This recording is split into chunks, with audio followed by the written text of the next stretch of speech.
मुसलमान पागल है, मुसलमान बेवकूफ़ है, मुसलमान जाहिल है, मुसलमानों का लीडर जाहिल है, मुसलमानों का लीडर डरपोक है। भाई मत उगलवाया कीजिए। हम जो अयोध्या एक झांकी है और काशी मथुरा बाकी है, ये नारा 2014 के बाद नहीं लगा।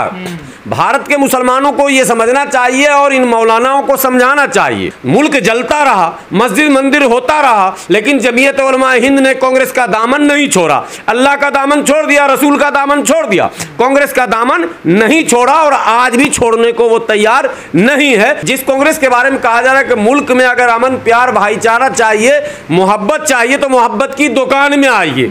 जिस कांग्रेस के बारे में कहा जा रहा, उस मोहब्बत की दुकान के जो मुखिया हैं, तमाम लीडरान जो कांग्रेस के हैं, सिर्फ राहुल और प्रियंका के बचाव में पक्ष रखते हैं। राहुल और प्रियंका के बचाव में सारे तर्क देते हैं। राहुल और प्रियंका को कट्टर हिंदू साबित करने में कांग्रेस के तमाम दिग्गज नेताओं ने अपनी पूरी ताकत झोंक दी, मगर कट्टर भारतीय साबित करने में ताकत नहीं झोंका, कट्टर इंसान साबित करने में ताकत नहीं झोंका। शिव भक्त हैं, जनउद्धारी हैं।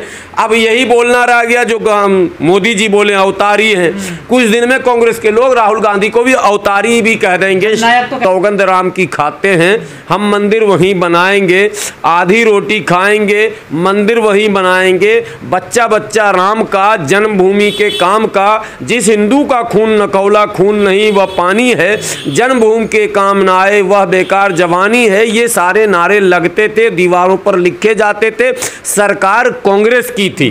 बजाय इसके कि मंदिर मस्जिद के झगड़े को समाप्त करने का प्रयास कांग्रेस करती, कांग्रेस ने टारगेट करके पहले उर्दू को मिटाने की ताकत लगाई। कांग्रेस ने यह संकेत दे दिया था कि हम मुसलमानों के उज्जवल भविष्य की कामना नहीं करते हैं, हम मुसलमानों को दोयम दर्जे का शहरी देखना चाहते हैं, हम मुसलमानों के हाथ में कटोरा देखना चाहते हैं, हम मुसलमानों को जो है हमेशा दूसरे दर्जे का नागरिक देखना चाहते हैं। इस मुल्क में सबसे पहले मंदिर मस्जिद का झगड़ा कांग्रेस ने शुरू किया। देश आज़ाद हुआ 47 में, संविधान बना 50 में। संविधान बनने से पहले 26 नवंबर 1949 को संविधान बनकर तैयार हो गया और कांग्रेस को पता था कि इस संविधान का राज जैसे शुरू होगा वैसे ही बहुत सारे अधिकार की लड़ाई शुरू होगी। तो 26 नवंबर 1949 बनकर तैयार हुआ, यानी रखा गया कि ये लीजिए जी, हैंड ओवर कर दिया। लागू नहीं हुआ, लागू हुआ था 50 में, जनवरी में। तो जनवरी और नवंबर के बीच में महीना है दिसंबर। 22-23 दिसंबर की मध्यरात्रि को अयोध्या के 500 साल पुरानी बाबरी मस्जिद में रामलला की मूर्ति रखकर इसी कांग्रेस ने इस देश में मंदिर मस्जिद के झगड़े को शुरू किया, जिसका खमियाजा इस देश ने 70 वर्षों तक भोगता। सैकड़ों दंगे हुए, शासन कांग्रेस का ही था। मेरठ में जो दंगा हुआ वो बाबरी मस्जिद राम मंदिर के नाम पर हुआ था। मलियाना में जो हुआ वो राम मंदिर और बाबरी मस्जिद के नाम पर हुआ था। भागलपुर का जो दंगा हुआ वो बाबरी मस्जिद राम मंदिर के नाम पर हुआ था।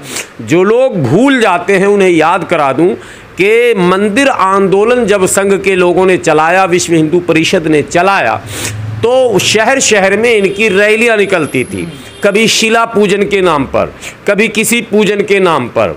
तो वो रैलियां जो निकलती थी उसमें जो उत्तेजित नारे लगाए जाते थे, सौगंध राम की खाते हैं, हम मंदिर वहीं बनाएंगे, आधी रोटी खाएंगे, मंदिर वहीं बनाएंगे, बच्चा बच्चा राम का, जन्मभूमि के काम का, जिस हिंदू का खून न खौला खून नहीं वह पानी है, जन्मभूमि के काम न आए वह बेकार जवानी है। ये सारे नारे लगते थे, दीवारों पर लिखे जाते थे।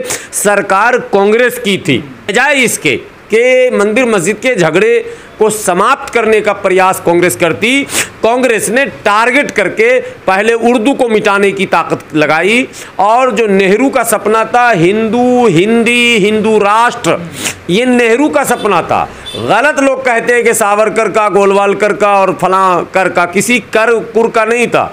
ये सपना नेहरू का था, हिंदी हिंदू और हिंदू राष्ट्र।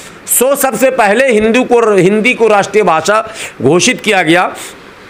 उसके बाद जो है उर्दू जो रोज़गार से जुड़ी हुई ज़बान थी, बहुत सारे रोज़गार थे उर्दू के कारण, उसको उर्दू को रोज़गार से काट दिया गया, पूरी तरह से हाशिए पर ढकेल दिया गया।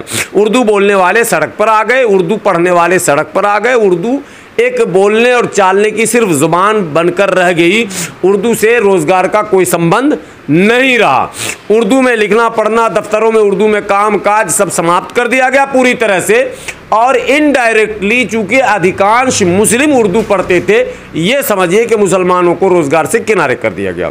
10 अगस्त 1950 को अनुच्छेद 341 पर धार्मिक प्रतिबंध लगाकर मुस्लिम दलितों को मुख्यधारा से काटकर कांग्रेस ने यह संकेत दे दिया था कि हम मुसलमानों के उज्जवल भविष्य की कामना नहीं करते हैं, हम मुसलमानों को दोयम दर्जे का शहरी देखना चाहते हैं, हम मुसलमानों के हाथ में कटोरा देखना चाहते हैं, हम मुसलमानों को जो है हमेशा दूसरे दर्जे का नागरिक देखना चाहते हैं। तो वो कांग्रेस ने उस पर लगातार काम किया, एक दिन काम नहीं किया। इसीलिए आपको आश्चर्य नहीं होना चाहिए मेरठ में दंगा क्यों हुआ, अलीगढ़ में दंगा क्यों हुआ, फिरोजाबाद में दंगा क्यों हुआ, मुरादाबाद में दंगा क्यों हुआ, भागलपुर में दंगा क्यों हुआ, भिवंडी में दंगा क्यों हुआ। अब इसको समझने की कोशिश कीजिए। मुसलमानों ने दस्तकारी कहते हैं, दस्तकारी जिसको लघु उद्योग कहते हैं आप। मेरठ में कैंची आपने सुना होगा, आज भी मेरठ की कैंची लोग कहते हैं, लेकिन अब वहाँ का मुसलमान इस व्यापार से अलग हो चुका। चूँकि मेरठ में घर घर मुसलमान कैंची बनाता था, देश और विदेश में मेरठ की कैंची का सप्लाई होता था, वो एक व्यापार था, रोजगार था। वहाँ दंगे फसाद कराकर वहाँ से व्यापार छीन लिया गया। मुरादाबाद में पीतल का कारोबार था, पीतल का कारोबार अधिकांश मुस्लिम करते थे, छोटे से लेकर बड़े व्यापारी मुस्लिम थे। दंगा फसाद कराकर डराकर धमकाकर इनसे वो कारोबार छीन लिया गया। आज पीतल का सबसे बड़ा व्यापारी है रॉबर्ट वाड्रा, समझ रहे हैं। कांग्रेस ने ऐसे छीना, वैसे नहीं छीना, मार मार के छीना। हम भाजपा भाजपा चिल्ला रहे, ये दोनों सिक्के के एक ही पहलू हैं, एक चित है और एक पट है। कभी तू रहेगा सत्ता में, कभी तू रहेगा सत्ता में, करना तुझे वही काम है। तो सर मुसलमान ये क्यों कहते हैं मुसलमान पागल है, मुसलमान पागल है, मुसलमान बेवकूफ़ है, मुसलमान जाहिल है, मुसलमानों का लीडर जाहिल है, मुसलमानों का लीडर डरपोक है। भाई मत उगलवाया कीजिए हमसे, मैं जो कहानी सुना रहा हूँ पहले सुनने दीजिए, शायद कुछ मुस्लिम नौजवान सुनेंगे तो समझेंगे। तो मुरादाबाद पीतल के कारोबार मुसलमानों से मारकर छीने गए और वो कारोबार बदलता बदलता बनिया के पास गया, ब्राह्मण के पास गया, रॉबर्ट वाड्रा वहाँ का सबसे बड़ा धनी बन गया और वो गांधी नेहरू परिवार का दामाद भी बन गया। चलिए साहब, फिरोजाबाद में चूरी का कारोबार 90% मुसलमानों का था। फैक्ट्री भी मुसलमानों की थी, लेबर वर्कर भी मुसलमान होते थे। पूरे भारत और विदेशों में वो चूड़ियाँ सप्लाई होती थी, उससे जो आय होता था उससे समृद्धि और उन्नति की संभावनाएं थी, मुसलमान आगे न बढ़ जाए, इसलिए फिरोजाबाद में दंगे हुए। अलीगढ़ का ताला मुसलमान बनाया करता था, आज वो ताला गोदरेज बनाने लग गई और वो कंपनियां जिसके सर पर कांग्रेस का हाथ है। ये कहते हैं ना अडानी अंबानी, अडानी अंबानी से पहले भी दुनिया में कुछ था भाई, पहले भी उद्योगपति थे जो कांग्रेस के चहीते थे। कांग्रेस ने उसके सर पर हाथ रखा, दंगा कराकर वो सारे कारोबार उसकी तरफ ट्रांसफर कर दिया। बनारस में दंगा कराया गया जहां हैंडलूम पावरलूम था, मऊ में दंगा कराया गया जहां हैंडलूम पावरलूम था। बनारस की साड़ी पूरी दुनिया में जो है बाजारों की जीनत थी।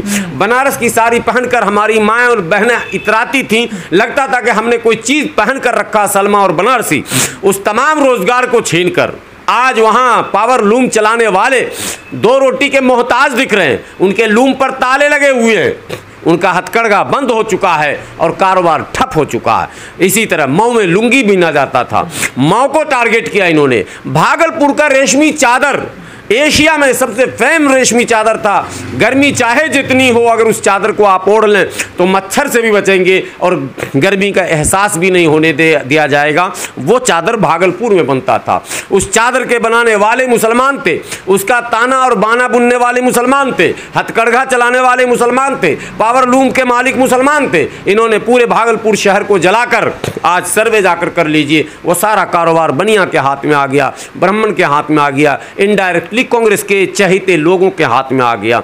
इन्होंने भिवंडी को टारगेट किया जो सबसे बड़ा पावरलूम प्रोजेक्ट है पूरे भारत का, तबाह कर दिया, बर्बाद कर दिया। आज पावरलूम चलाने वाले वो जुलाहे, चलाते तो सब हैं लेकिन ट्रेडमार्क जुलाहा लोग कहते हैं कि अंसारी ही बुनकर है, कहते हैं लोग।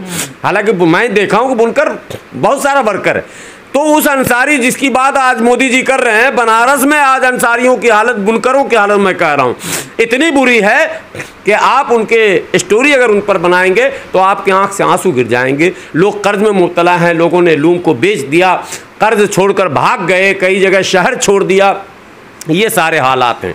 तो इस मुल्क में जो अयोध्या एक झांकी है और काशी मथुरा बाकी है, ये नारा 2014 के बाद नहीं लगा। भारत के मुसलमानों को ये समझना चाहिए और इन मौलानाओं को समझाना चाहिए। लेकिन हमारे जो वो मौलाना है मदनी साहब, वो कल TV 9 में उनका कार्यक्रम था 5 एडिटर्स वाला, मैंने महमूद मदनी एंड 5 एडिटर्स एक प्रोग्राम उनका चलता, बड़ी शख्सियतों को बुलाया जाता, 5 एडिटर को बैठाया जाता और पब्लिक उसमें बैठती है। उसमें उनको तस्वीर एक दिखाई गई, राहुल गांधी, अखिलेश यादव और असदुद्दीन ओवैसी। सवाल पूछा गया इन तीनों में मुसलमानों का सबसे फेवरेट हमदर्द कौन? तो महमूद मदनी साहब ने कहा तीनों हमदर्द। अब जब तीनों हमदर्द हैं, डर से उन्होंने नहीं कहा कि ओवैसी हमदर्द नहीं है, अंदर से वो ओवैसी के विरोध में है। वो तो खुद राहुल गांधी के चेले हैं, उनके पूरे पूर्वज रहे हैं कांग्रेस के चेले। मुल्क जलता रहा, मस्जिद मंदिर होता रहा, लेकिन जमीयत उलमा हिंद ने कांग्रेस का दामन नहीं छोड़ा। अल्लाह का दामन छोड़ दिया, रसूल का दामन छोड़ दिया, कांग्रेस का दामन नहीं छोड़ा और आज भी छोड़ने को वो तैयार नहीं है। बीच बीच में मोदी से जब डर लगता है तो मोदी चालीसा भी वो पढ़ लेते हैं।